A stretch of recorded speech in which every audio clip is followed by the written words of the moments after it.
Okay,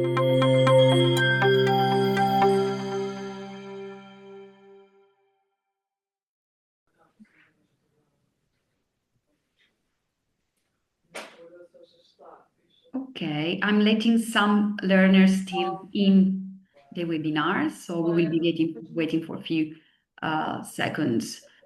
Before we start, I would like to kindly ask you if you can switch off your mic so that we don't have too many voices coming all together into this webinar. So thank you. Okay. So welcome again. I'm Simona Palumbo from CESIE ETS. We are the coordinator of the Ecoprise project, and I would like to welcome all our learners that have started the Ecoprise course in the previous weeks, and more precisely, they have been studying the module 1 about the digital dimension, the one that today we are going to go through together, or better, we're going to see one of the aspects of the module on digital dimension. And I would like also to welcome the partners of the Ecoprise course, just like you are attending this webinar from Italy, from Portugal, from Serbia, from Lithuania, Greece, and Cyprus. So we're very glad to have you all here.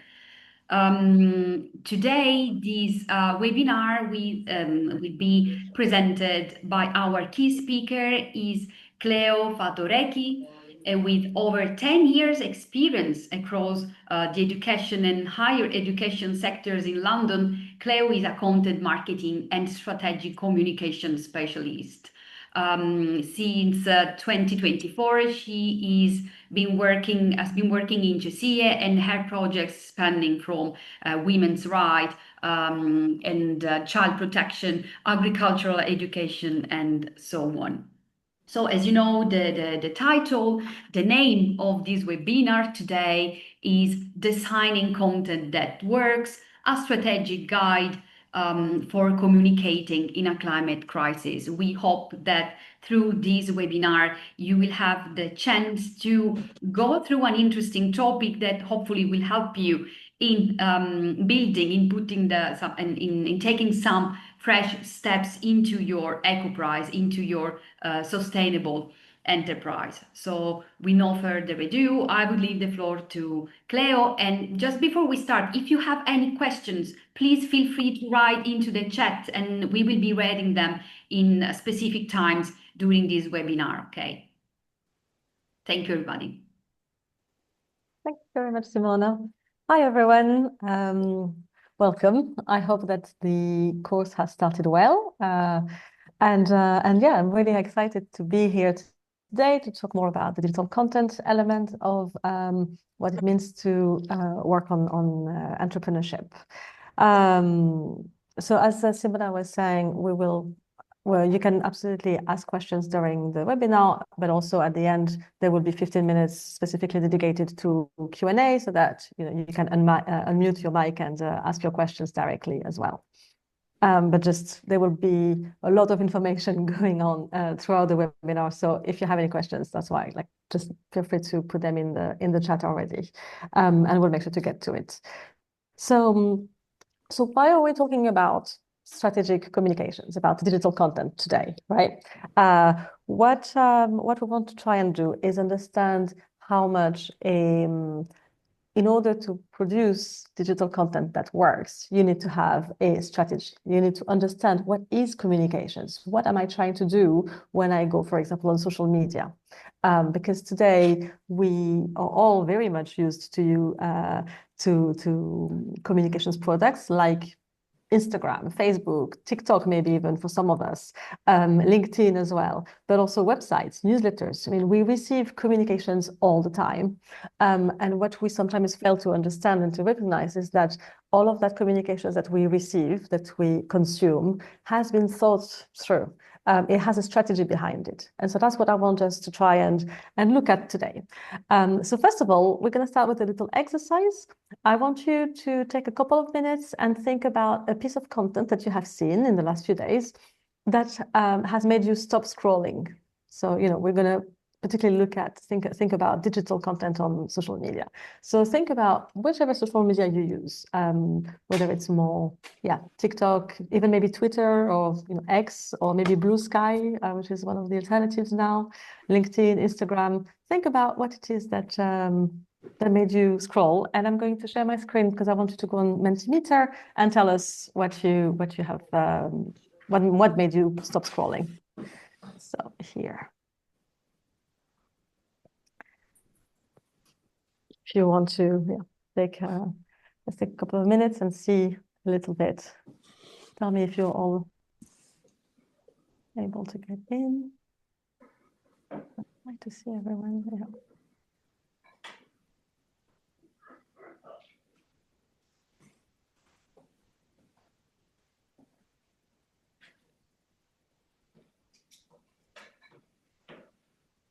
I hope you all know how Mentimeter works. You just need to put in if you don't manage with the phone with the QR code, you can just go onto menti.com and then enter this number as well. Once everybody's in, then I can, to you telling us what it is that made you stop scrolling.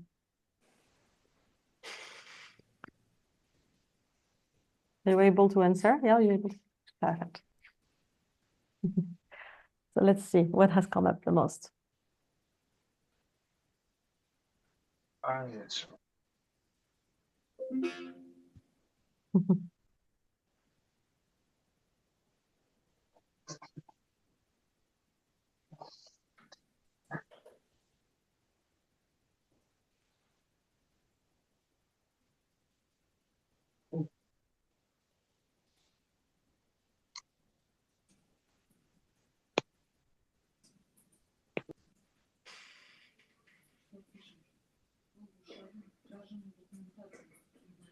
A couple more minutes. I'm actually really excited, really curious to know what it is that you're thinking about. I wish we could have the time to just see what you all have in mind.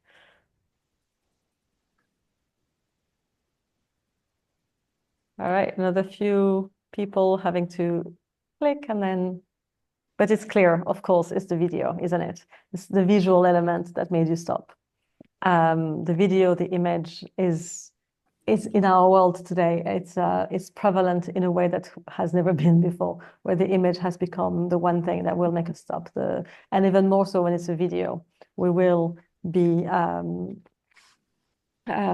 attracted by this sort of visual that moves, that tells us a story as well, because very often the videos, what do they tell us? They tell us a story. They show us something that will appeal to our emotions, to our way of thinking. Maybe they will confirm some biases as well.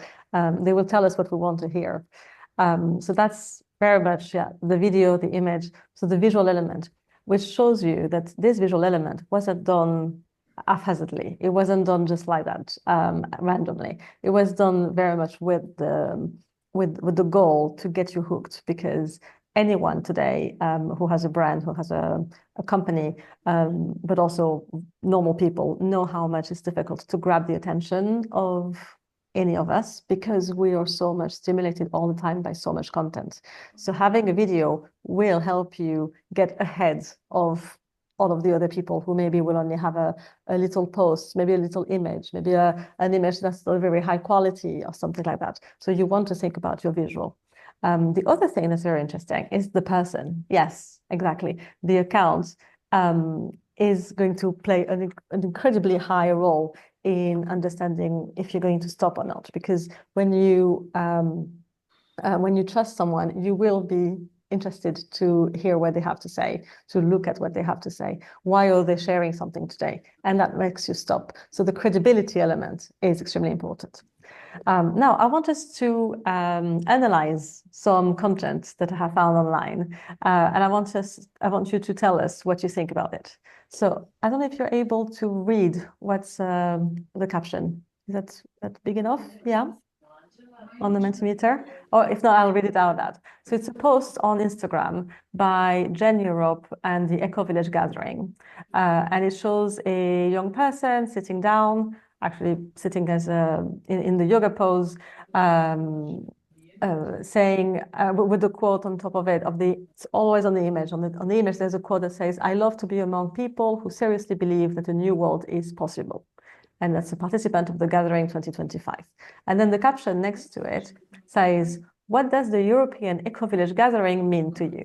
Get immersed in the stories of the past participants and get inspired by these moments of connection, learning, and joy that bring us back year after year." يستعبي datum. Huh?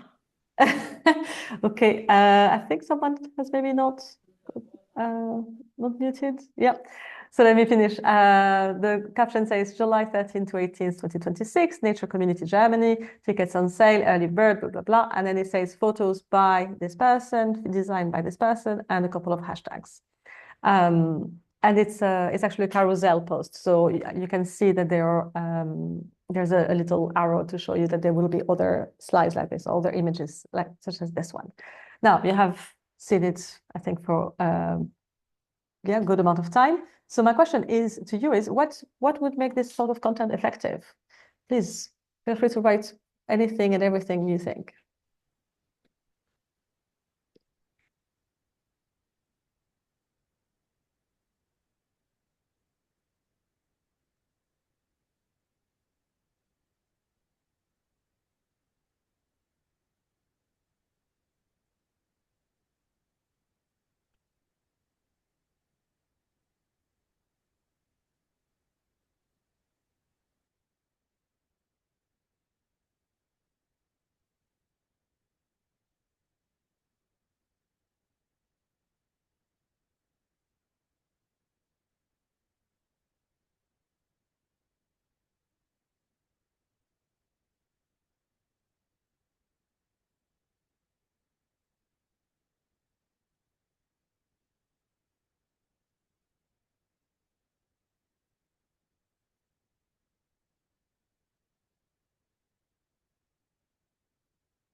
So almost there.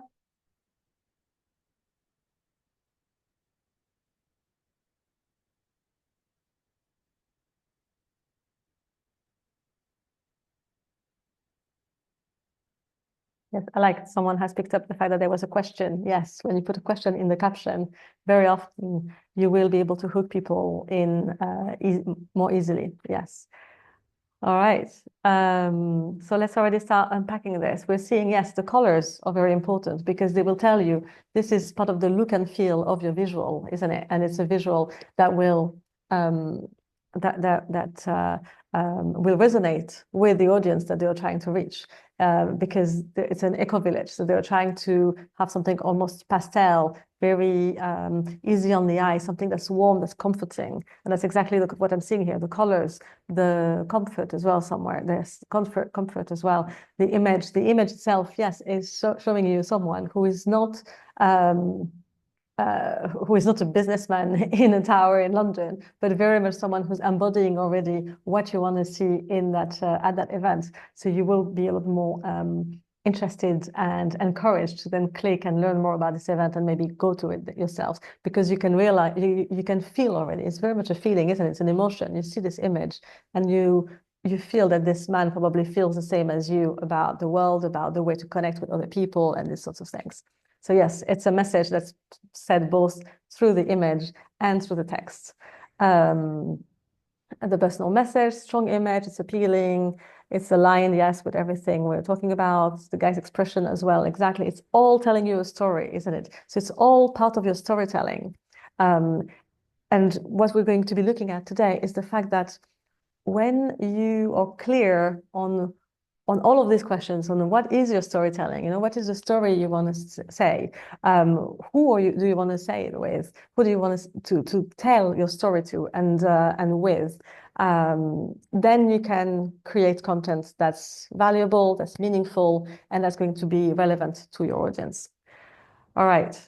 So anything? Yes, one thing I wanted to ask, if the person who said that it's not effective, if they feel like they would want to explain to us, because it's actually very interesting that someone said it's not effective. And I'm not judging at all. On the contrary, I think it's a very valid thing to think that it might not be effective. But the person who said it maybe wants to unmute and say, yeah? Yeah, I said it was not effective. Yeah, because I think it's I haven't seen the post quite well, just the image. So okay, the colors are nice, the image is very good, the image, but I think it's centered on the human figure and on the and I think I don't know if this is the word in English, the core maybe should be something beyond the human figure. I don't know. I think the value of the image should be, I think, somewhere else, but it's just an idea. No, that's, as I said, very valid. Do you mean the core of the message should be beyond the human person? I didn't read the what was written properly. I'm just talking about the image itself. Yeah. And you thought that it should have not been showing a human being, but actually something more like nature? Is that? Yeah, maybe. I would have to think about that, but I think if we center everything in human nature, in human figure, I think it's kind of narrowed in a way of speaking. Okay, yeah. Well, that's very interesting that you're saying that, because, well, as I said, first of all, it was a carousel, so maybe some of the other pictures were more nature-based, but also this particular carousel was about, and that's what it said in the caption. I'm very sorry that it was difficult to read the caption, but in the caption it said meet some of the previous participants. So it was a post that was all about being human-based, yes, human-focused, giving you someone to relate to so that you could see yourself going there tomorrow. Something instead that they might have done the day before or the day after was showcasing the nature, because that way they can be sure that all of their audience will be interested to go there. Here you've seen a post that might resonate with you, it might not. I mean, I've picked it because I would assume it would resonate with all of you, seeing that it's something relevant to what you're interested in. Sorry, but it might not appeal to everyone. I mean, I have friends and family who would see it and think, "Oh my God, no, I definitely don't want to be with these hippies." So you need to know who you're talking to, and that's a very valid point. And it's not because you have the same interest that you will all go to that interest in the same way. Someone will be more coming at it from the nature element, someone from the human element, someone from both of them, someone maybe from another angle again. So it's always evolving and changing, and understanding who we are talking to for this very reason is extremely important. Yeah. Yeah, but the relation that I have it's quite distant. So yeah, maybe the message arrived in a different landscape, let's say like that. But so I maybe if I'm more aware of the account and more connected with it, maybe it would be more effective. Yeah, of course. No, I understand, absolutely. Okay, anybody has any questions on this so far? I see someone has written, the image shouldn't have so much text on it. It becomes more messy and less engaging. The human figure allows people to relate to the community sense of the project. Yes, the writing on the image is a controversial idea indeed. And I think that's where it becomes about knowing your tone of voice, knowing your look and feel, knowing how you want to be perceived by people. Here, it wasn't so much text, I would say. Sometimes we see a lot more. But it might have been that, especially for the first slide of the carousel, they could have done a bit less text, something more engaging, more intriguing even. And then on the next slides, show you all of those people telling you their story, maybe even in a longer form, which again, maybe they have done. I haven't looked through all of their Instagram, but they could totally have done maybe a short video, a short reel, a 2-minute video with one or more of their participants, for example. The text has then reduced the reach by the algorithm. No, not necessarily. No. Actually, carousels work usually very well. Not as much as reels, but Instagram says at the very least that carousels are not penalized by the algorithm.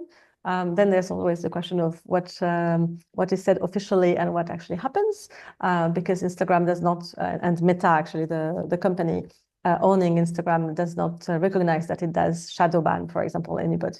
So that's another discourse, actually. Maybe we want to open this up during the Q&A. Okay, now I want us to go to the presentation because we have quite a lot to go through, as I said, and I wouldn't want us to miss too much. Let me see. Yeah, okay. So we've already seen a little bit what makes digital content effective. You have already seen that. Now you have identified it very well yourselves. You want to be a trusted source. You want to have credibility, because that way the person, whatever the visuals look like, they will probably stop on it because they will recognize your name, and that's the best you want to have, really. Also, because usually if someone trusts you, they will want to share you with their friends and family, and that's word of mouth, and that's the most valuable piece of marketing you can get. Authority, the charisma, something conveyed by both the tone of voice, the look and feel of the visuals, as we said, is something that's very important. And how much do you want to be emotional? How much do you want to be factual? So, here, it might, at the beginning, my first question about what made you stop scrolling, very few of you said emotions, but actually, the post we've just seen, for example, with the human being sitting down and with all of those colors, etc. This is all appealing to our emotions in a way that maybe is confirming our unconscious biases and things like that. And it's interesting to look at them, to try and identify them, especially when we want them to potentially replicate them to reach some people. And when I say to reach some people, it's like sometimes I may use the word marketing, but of course we understand that it's not about doing a hard sell on anybody. It's not about trying to manipulate people.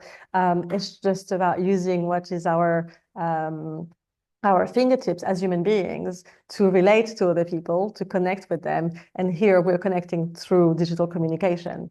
But yeah, like I'm definitely not saying that we need to sell our souls to anyone to try and get people to connect with us.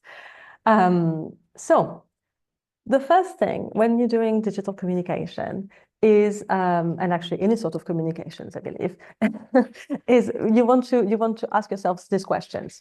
Again, we have just seen how much this is connecting to your audience. You want to know what it is that you're saying to them, how you want to be saying it to them. But the very first question is really about the audience. So, sorry. Sorry. Okay. So yes, so you want to know who you are talking to. Who are you communicating to? Why do you want to talk to them in particular? So you want to identify really in your project. You want to ask yourself these questions, maybe even multiple times, to make sure that it's very clear to you what it is that you want to say to them. Why do you think that these people in particular will care about it? And then that way you can understand how you want to say it. If you're going to say it through a video, if you're going to say it through an image, through a carousel with text, or through a carousel without text, and this sort of things. So I think you all have projects already going on, or you're at the beginning of thinking about your projects. Would you like to write in the chat who your audience is? Who do you think your audience? Who do you think you're talking to? Who would you like to connect with digitally?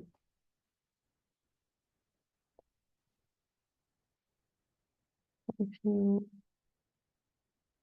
write in the chat, and that way we can really take that also as a way to parents and caregivers. Okay, that's really interesting. Because you will not speak to a parent and a caregiver in the same way that you will speak to someone, maybe like the guy we were just seeing in the image, who might not have children and might have a lot more time on his hands. Yes, who are your customers? That's the question. Who is it? Is it me? Is it someone who's 70-year-old and living with his wife for the past 50 years and maybe who was a lawyer before? You need to identify these questions. You need to know who is your customer.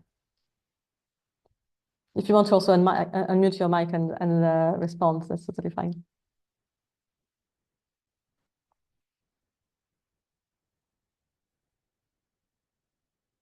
Who else are your audiences? students, okay. Mothers and pregnant women, that's very interesting.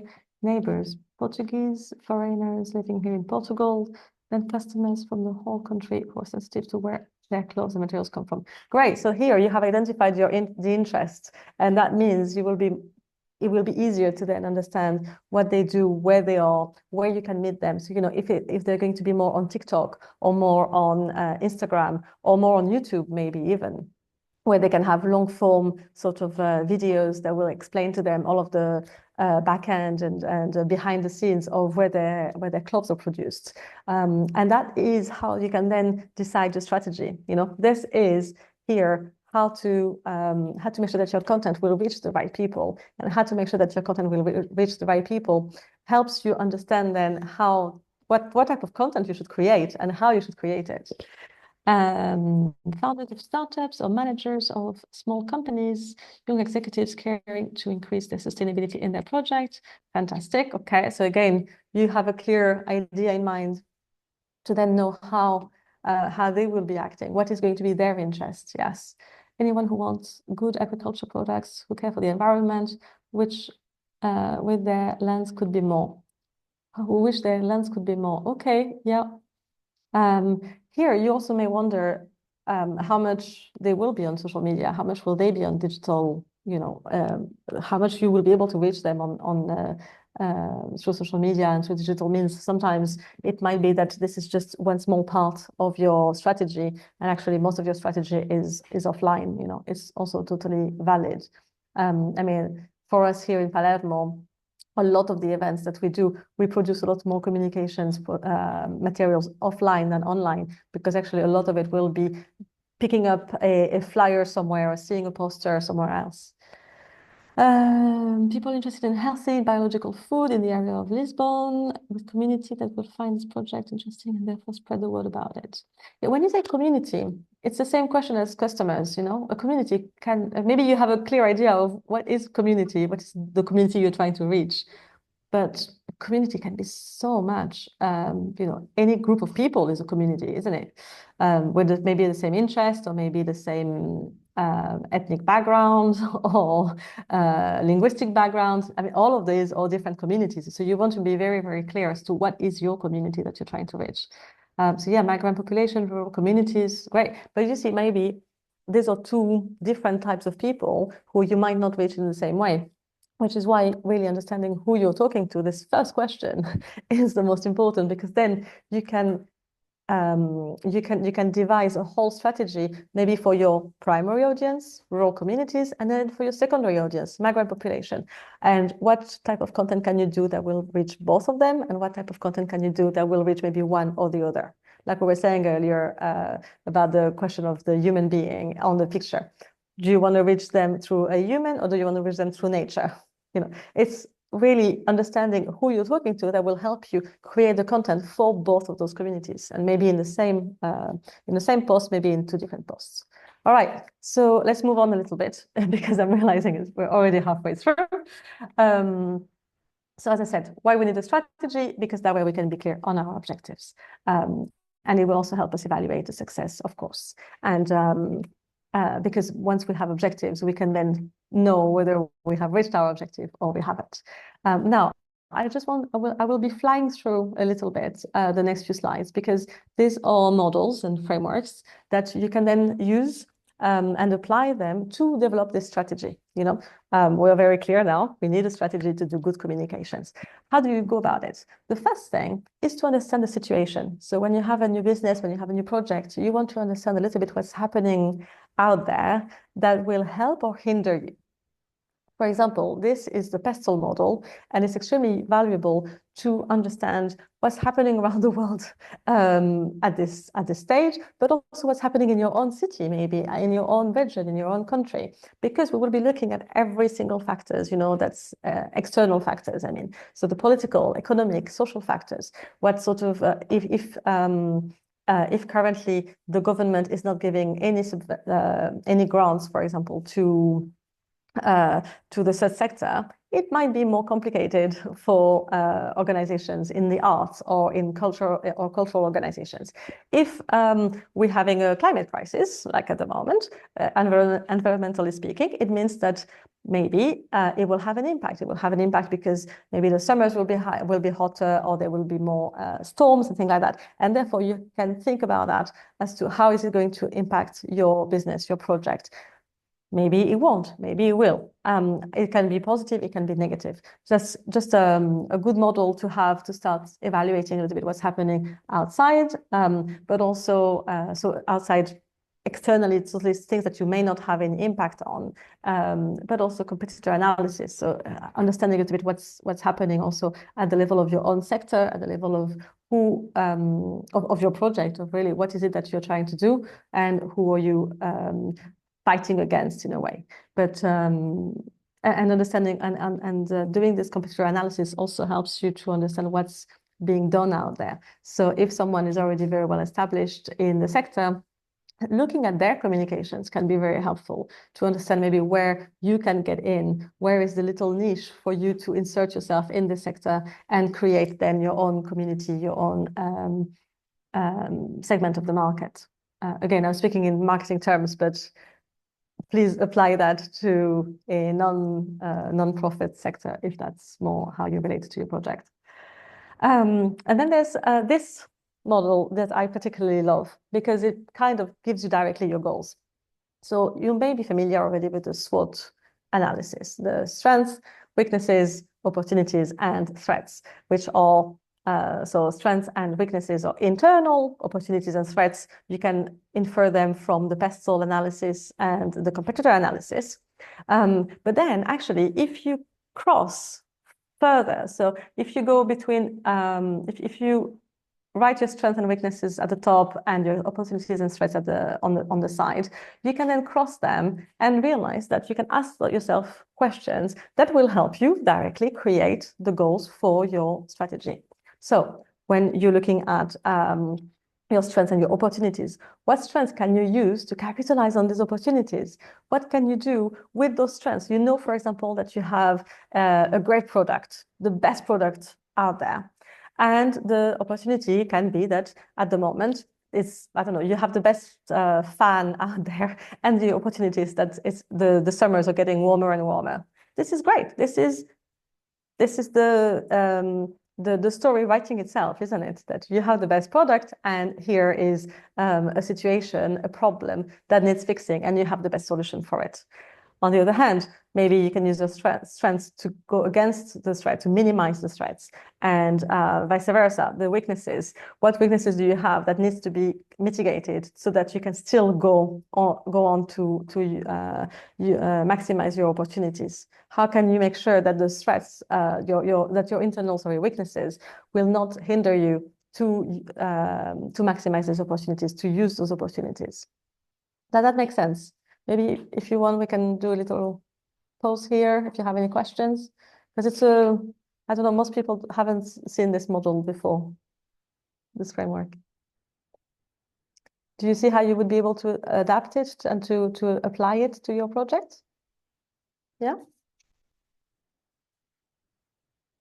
All good? Okay. Fantastic. So then one more model, one more framework is the marketing persona. As I said before, the understanding your audience is key. And one way to do this is to create a marketing persona, what we call a marketing persona, which is a fictional model, a fictional person, to help you really understand, really get into the psyche of who is this person I'm talking to. You know, you were talking about communities before, and oh, I missed one. Every people from 30 to 50 that are interested in healthy products and organic food. Perfect. So here, you're not going to just write one marketing persona. You may write two, one who's 30, one who's 50, one who's a woman, one who's a man, one who's maybe non-binary, one who is interested in healthy products because they have an issue, maybe some illnesses. Another one who's interested in organic food and healthy products because they are vegan and have an interest in the environment. This sorts of things is what you can map out on your marketing persona. When you create this person, you know, you put a photo to them, you give them a name, You think about how old are they? Are they married? Are they not married? Do they have children who are easy and sleep all night? Or do they have children who are persecuting them all the time? You know, because it will not give them the same approach when they are then looking at your content. They might be very happy. They might be very stressed. And all of these things will mean that your content will not resonate with them in the same way. So this is why you want to have fun, really, because it's a fun thing to do when you have the time to dig down into what this fictional person might be. Who are you talking to, you know, and really have fun to identify 2 or 3 people like that who that way help you map all of your audience or maybe your different audiences, as we were saying earlier. Again, still makes sense? Yeah, everybody? Someone already knew the model. Great. Yeah. Perfect. All right. So now when we go into the marketing mix, again, it's not marketing, it's something we use in communications just as much. The marketing mix, why is it called this way? It's because it was called the 4P originally. It was a product, price, place, and promotion. And then they added 3 Ps because they realized that when you have a project, when you have a product, very often your brand and your business will be impacted not just by how much does it cost, where do you sell it, how do you sell it, the promotion bit, and what did I say? The product. So what's your product? Where do you sell it? The place. How much does it cost? The price and the promotion. How do you sell it in terms of the communications elements, but also the physical evidence, which is your offices. The offices need to tell your story. Your people, your staff, even if it's just yourself, you need to tell the story. You need to be embodying your story, your project, your project. Sorry. Your business and the processes as well will be helping you in terms of your marketing more broadly, because the processes will be, if you, for example, are automating things, thanks to AI now, you might be saving on some money that then can be used somewhere else. But for us, we're going to be focusing more on the promotional mix, because that's what is interesting in communications. That's what we do all the time. And this is where you can have a lot of different, we now have a lot of elements that are part of this promotional mix. Of course, we have the website, we have SEO, we have things that seem very simple. But again, all of this is part of your strategy. So when you're thinking about your strategy, you know, when you have your goals from your SWOT TOES model, then you can think, okay, how am I going to achieve these goals? Through the website, through social media, through the press, maybe even. So doing some press releases, or instead maybe trying to cozy up to some journalists who are well established in your field, who maybe cover green questions, you know, environmental questions, things like that. And the more they know you, the more they will react to your emails and will be interested in what you do. Email marketing means when you do send it's a sort of emails that you receive maybe from brands, you know, when you receive one email, then a second email a week later, and then a third email a week again after that. All of this will help you to reach the moment when you're selling, in that case, when you're a customer, when you're buying. Adverts, events, word of mouth, offline promotion as well, and content marketing, as I said before. All of this will be your arsenal when you're looking to then do communications. Yeah. Okay. Yeah, still, I can move on, because I do realize it's a lot of information. So now, social media in particular. In social media now, it's definitely ubiquitous. We all are on it, and if not, you're few and far between. And now there has been a move from Twitter and X, since it was bought by Elon Musk, to a lot of others. So especially LinkedIn, but also Blue Sky is a platform that's growing, that looks a lot like Twitter. Blue Sky is this little one. And Blue Sky is it looks a lot like Twitter. It's very much text-based, and it's trying to be. It's especially important in the higher education communities. So people who are a bit more educated, who want to have real conversations and talk about the world and politics and social issues and things like that, they will tend to go onto Blue Sky.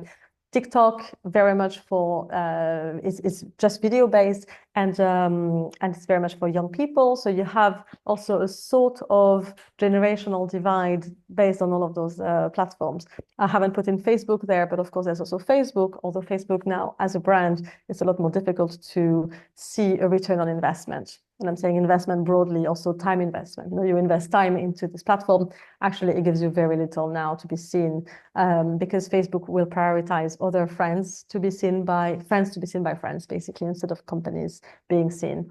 Whereas ads work very well on Facebook, which is also why actually ads are maybe cheaper on Meta, which is what I think most people do now. Ads are extremely expensive on LinkedIn and they don't bring you a lot. On the other hand, when you use Meta, the ads are very good because otherwise you're just not seen on Facebook, especially. On Instagram a little bit more because that's where maybe you have the trust being built in a bit more, saying that it's more visual. Facebook wasn't started as a visual social media, if you remember, 20 years ago.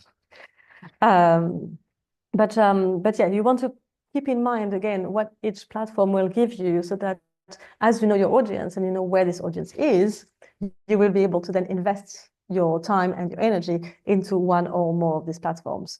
I would definitely recommend not being on more than 2 platforms, maybe 3 at the most, but it becomes time consuming if you are on more. And because what you want to do is create content that's organic to that platform. You don't want to be creating the same content, having it everywhere when it's not going to look right everywhere. Maybe an image that you will do for LinkedIn will not adapt well to Instagram, which has a more portrait sort of look. Now LinkedIn is actually adapting itself to being more portraits in more portrait dimensions as well, because it is realizing that actually videos have become so prevalent from TikTok, then Instagram, through the reels, the stories, etc., that even LinkedIn now is prioritizing videos as well, and you're seeing more and more people even on their professional accounts creating videos and sharing videos, which is an interesting way also to seeing where that's going. Okay, the last thing, of course, is the activity plan. So once you have your goals, you want to then go into your activities, plan your activities. I don't think there's a lot more to say here. It's very clear. CTA means call to action, because you should never share anything that doesn't have a call to action. And the call to action could just be to reply something in the comments, or it doesn't have to always link to another platform, is what I mean. It's great if you can say, read more here, or read more, link in bio, like on Instagram. But sometimes it can just be a call to action to say, to be a bit more, how can I say, to create a story. And sometimes when you create a story, you don't want to look like you're selling something, right? So your call to action can also just be to reflect on what I have just told you.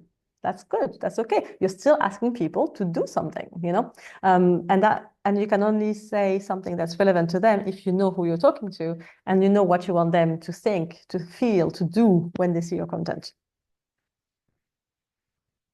The metrics, quite evident on digital media. You want to look at the number of people who have seen your posts, but the most important, I would argue, is the engagement, is understanding, is looking at how many people have actually clicked on your post or liked it or commented on it. And that's, again, going back to the main question of who your audience is. It might be better to have only 10 people who look at your content, but 5 of them have responded to it, instead of having 200 people who have seen it, but they're just absolutely not your target and they don't care about what you're doing. So from the point of view of, are you investing time and resources into doing something that is meaningful? Yeah, if you're reaching 20 people, and among those 20, 5 of them are coming to your event, that's a great return on investment, and maybe it might be that it will work more slowly, but maybe slowly you will be able to build your community and the people who will react to you and who will be part of the story, actually, who will be part of the journey as well of growing your project. All right, and again, because we don't have time, told to look into visual communications, you can look at that more in throughout the course as well. But I just wanted to name a few big names to help you create visuals, because as we said, visuals and videos are extremely important. Canva now is extremely useful. So definitely I would say don't underestimate how much you can get from it. Do spend time on it. There are a lot of templates. There's also an AI helper on it. But a lot of the time, I would say, when it comes to visuals and designing and creating videos, it's time. I'm very sorry to say that if you don't spend time experimenting and getting it wrong and then getting it right and getting it wrong again and this and that, unless you have someone who is a professional and you have the money to pay a professional, because often they're quite expensive, especially when it comes to videos. Yeah, you just have to put in the time for it. But there are a lot of blogs and videos, tutorials, etc., that you can follow, especially on YouTube. There's one called Adobe in a Minute, and it's always super short videos of 1 to 2 minutes that show you how to do something, for example, on Premiere Pro.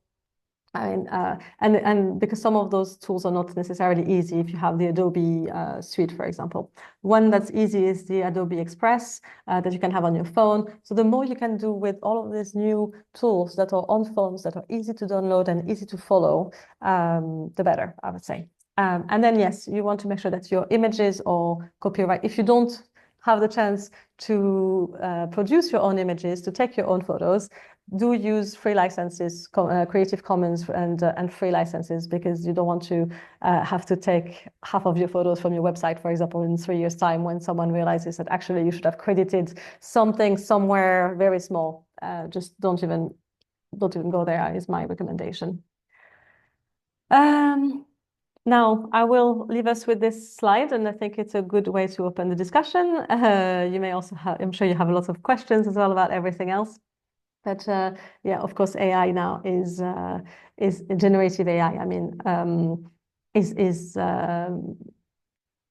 so common that we forget how to talk to it sometimes, and we take it as granted that it will understand what we mean. And I think the way for you to make sure that it will indeed help you in your communications is to make sure that you're clear on everything we've talked about today, clear on your audience, clear on your objectives, and that way you can prompt AI very well. Because yes, the problem is that AI is incredibly bad for the environment, and yet we're all using it every day. So if you're using it, you want to make sure that you're doing it in the right way possible, and maybe even addressing some of the questions around the environmental use of impact, of AI. Yeah.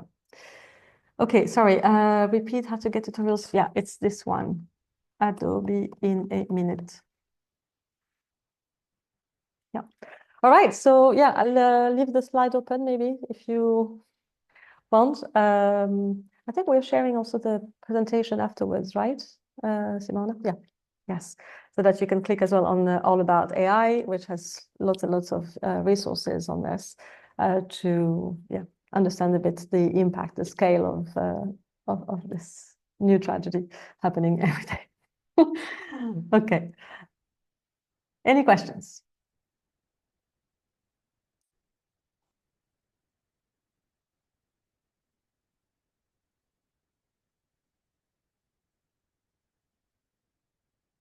Yes, the presentation will be shared. Yeah.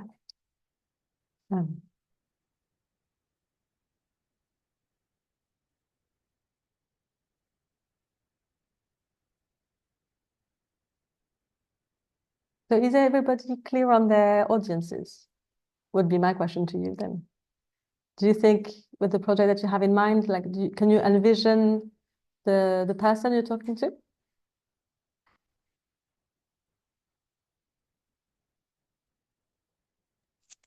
May I put a question like this? Please, yes. Because I have questions, but I'm not sure if it's the right place. I know SWOT analysis a lot, but I never heard of TOLS analysis, and somehow I didn't get all the points. But I don't think that even if you explain it again, I will get it now. I think I will go through with some time. I'll go through the presentation because it's a little bit more complex, and I just didn't get it. But about this last one, AI in communication. yeah, I've organized conversations here. I have a, you know, like a project here in my house in Paredes de Cor in the Minho region in the north of Portugal. And we've had AI and all the under, I would say 25 people who are here were like, who are these old people who think that AI is even dangerous or is bringing something not so good to the world? And all the others were like open to, you know, open to what's new, but somehow a little bit scared. And in this arena of communication, I would say, how do you know if it's AI or not in the future? How do you keep the personal touch if everyone just starts using AI? So, you know, in this direction, if you could just Yeah, of say course. something. Yeah. No, it's a fascinating question. I think, you know, we're in for a few years definitely of having these conversations, and it's extremely important actually that we do have this conversation, that we do understand where we are giving away our decision-making powers to AI and where we are not. I think when it comes to the communications, I would say that generative AI can be really good. It can have some really impressive outputs. And because of that, it would be a shame not to use it in a way. So what most of us in the field tend to think that it's best to work with AI because it's so clear that if we don't, yes, it will erase us. If we don't, unfortunately, the AI is taking always a bigger role when it comes to creating art and creating content, whether it's text or images and videos. And we're seeing it, and the deepfakes are crazy, scary, absolutely. But you know, it's not even about saying that this thing has been created with AI anymore, because yes, we do use it. I was just reading yesterday actually about the fact that the newspaper, The Guardian, has a policy about the use of AI by its journalists. So, you know, even content that is being written by people who are professionals or for writers, professional writers, basically, are now using AI for the research, for the writing. Sometimes it can be that it will give you that little extra edge when it comes to finding a word of play, for example, that maybe you're a bit tired, it's your fifth article of the day, and you can't find the right word of play for your title, and this is it. AI will be able to give it to you. So I think it's about finding that balance between using it, but also knowing how to use it, how you use it for your own goals. So some people prefer writing a first draft themselves and then they give it to AI and then they work with AI. Others prefer to have a first draft from AI and then rewrite it completely, you know. And then also it's about knowing which AI you're using. So for example, the notebook LM is particularly useful when it comes to make sure that it doesn't use content that maybe it shouldn't be using, and it doesn't elaborate widely on things that are totally untrue, like we all know that ChatGPT can do sometimes. So there is an element of also, figuring out what do you want to use AI for. And as I said, Notebook LM is one where you can give it your sources, you can give it your prompt, and it will create the output. It will create the video, the infographic, the presentation, things like that, in a way that will help you save time, and time is money. And sometimes you want to spend the time to create something because it will help you think. But sometimes when you already have done the thinking, the production can be outsourced, basically. But always checking also what is AI saying and making sure that there isn't any that it hasn't gone on some elucubrations, you know, things like that. Sorry, I'm seeing there's a comment. I think there will be a fashion in the future about doing stuff without AI. Yes, it's an interesting question. Absolutely. I wonder as well how much there will be. Yes, Gabriela. Just one small thing about, I had read that comment also. And in Portugal, we had I don't even know how to say it. I've never said it in English, I think. Orthographic acordo. I don't know. You know, we had a change in our language in Portugal together with Brazil some years ago. And we have something like, I don't write, many writers like me, I even wrote a book for children. I don't write according to the new acordo, you know. Okay. So I think that fashion of not powered by AI will be true. But just from what I've heard, just last comment, you just said, we think as humans, and then we make AI do it. Will it always be like that? That's my only question. I also use ChatGPT and I've seen what it does and others, but will it stay like that? That we are the thinkers and AI is the doer? Yeah. Just, Well, I mean, I'm curious to know what others think as well on this question. Again, for having had conversations recently about this, I think definitely it's our goal to all of us to keep AI being, some of them call it our slave as well, like to be our slave, to be our minion, to be the thing that does that executes. When again, we very much know that is not the case. When we see music videos being done, songs being written by AI, when we see books being written by AI, it clearly can do a lot more than just execute orders. And again, like for my field, what I recognize in communications is that we can totally create strategies with AI, so it can help us think. It can be that it will have maybe some ideas that you haven't thought about, and it might also think about how to make it as cost effective as possible. Again, in a way that maybe we might be limited because we only have so much information. But ultimately, we need to make sure that we know what we want, to make sure that when ChatGPT gives me a strategy, I know if the strategy holds or not, and I can identify maybe which elements are totally not usable, or something that it has taken from somewhere around the world that has nothing to do at all with. And so, in order to have that, we need to be able to discern these elements that it tells us. We need to be able to identify when actually this is wrong, and that's okay because I can do the thinking. But asking it to help you, for example, with the pestle analysis, that's something ChatGPT can do very well. I believe the competitor analysis, it can do it less well, for example. It can give you some elements, but often you will want to go into it yourself, look at what other people are doing, maybe even use other tools, because of course here we're talking only about the generative AI type like ChatGPT or maybe Gemini or Claude, but there are others that are more specific. When you go into, I think now almost every software has an AI element to it, and I think yes, there are a lot of what we call social listening tools that you can find online, which will be powered by AI, and unfortunately they are often to be paid for. They are paid for platforms, but they can be really, really helpful. Yeah, and they can really help you, I think, with with understanding what's happening out there in a way that wouldn't take a full week of your time, basically. Yeah. I see that a lot of tools are being put in the chat. This is amazing. Thank you. Claude AI, yeah, DeepSeek as well has been said to be very good.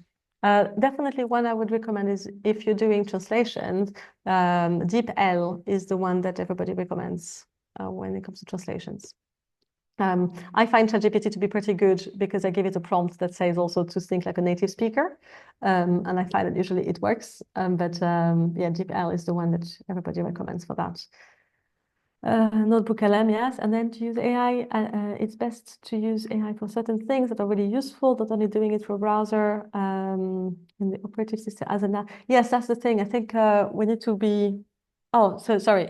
You can spy everything you do and then send that data. Yes, well, yes, there are a lot of different elements around AI that can be discussed, and where the servers are and what data do they take from us is definitely one of the interesting one, which is where I feel like Notebook LM, from its premise of only using the sources you give it, in theory, I would assume it doesn't use too much copyright. It doesn't infringe too much copyrighted content, but that would be something we would have to check that. Yeah, after that, I believe most AIs definitely use your data and send them a little bit everywhere. I mean, there is an AI Act in the EU that is supposed to be protecting us, so we can hope that it does. But beyond that, I think we will see in the next few years how much or if AI platforms are being brought to justice in one way or another. Yeah. Anything else? Or we will have to close, right?